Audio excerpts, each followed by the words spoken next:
Welcome back to the D4U USA channel. If this is your first time joining us, welcome. We are immigration experts helping entrepreneurs and professionals live their American dream through their business, their investment, and their profession.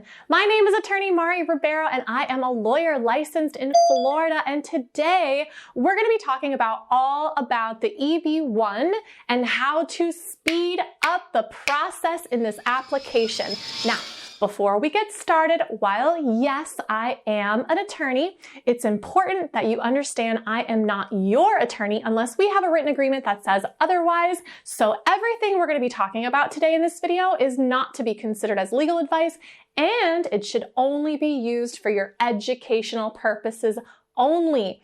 This is why I invite you guys to reach out to us. I am leaving our email here around this video so that if you are in need of unique and personalized attention for your specific circumstances on how you can live your green card life through your profession and the EB1, please write to us. We would love to guide you, and I'm leaving our contact information here. So let's get into the video today.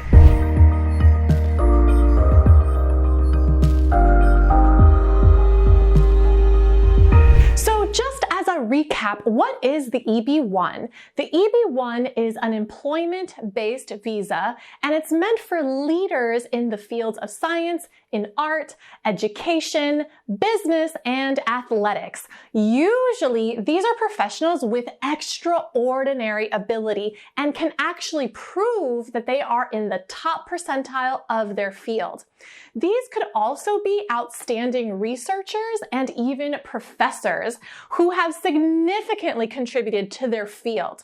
This could also be executives or managers, maybe for working with international and multinational companies that have a branch in the United States. So who is a great candidate for the EB1?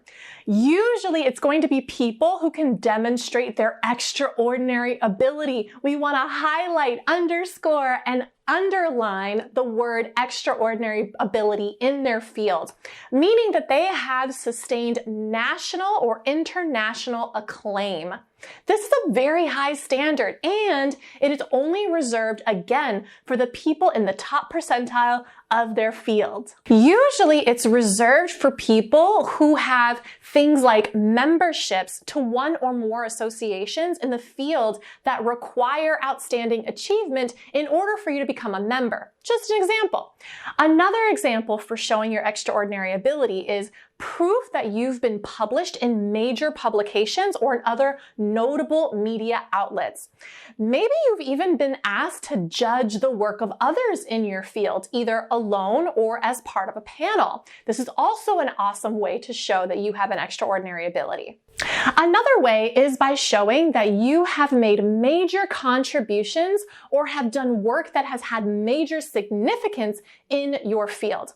Another way to show that you have extraordinary ability is money, meaning that you command a higher salary compared to other people in your field. So now, why is the EB1 visa so attractive? Well, this is really for a couple of reasons.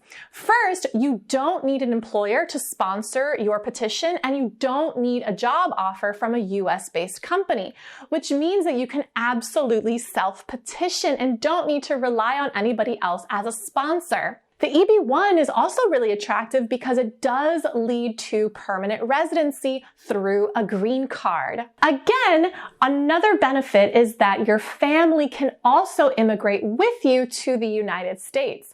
And the best part is that they usually are current on the processing times, meaning that there usually isn't a backlog, so the wait times are typically a little bit shorter than other visa petitions. And the processing time does take a pretty lengthy amount of time, but it usually is a time frame between 8 months to over a year. Now, let's get to the really amazing part of what else is available through the EB1 visa. And that has to do with the time frame. So I just mentioned that it usually is a lengthy time frame of 8 months to about a year.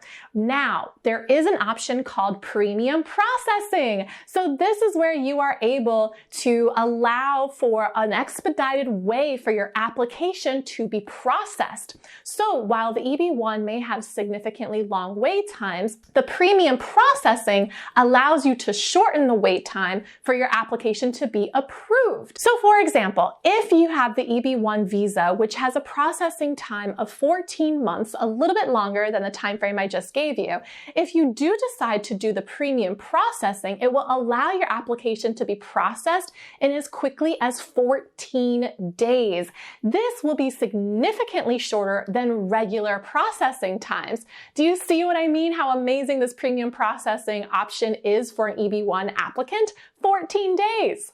So how do you request premium processing for your EB1? This is actually going to be a separate request that you're going to file with your EB1 application. And it is with the form I-907, which is the request for premium processing. Now, it's only available to those who meet certain requirements, and the USCIS, the immigration body, will process your petition within 14 days. Of course, you will be paying a premium for fast tracking your petition. And as of now, the filing fees for the premium processing is $2,500 US.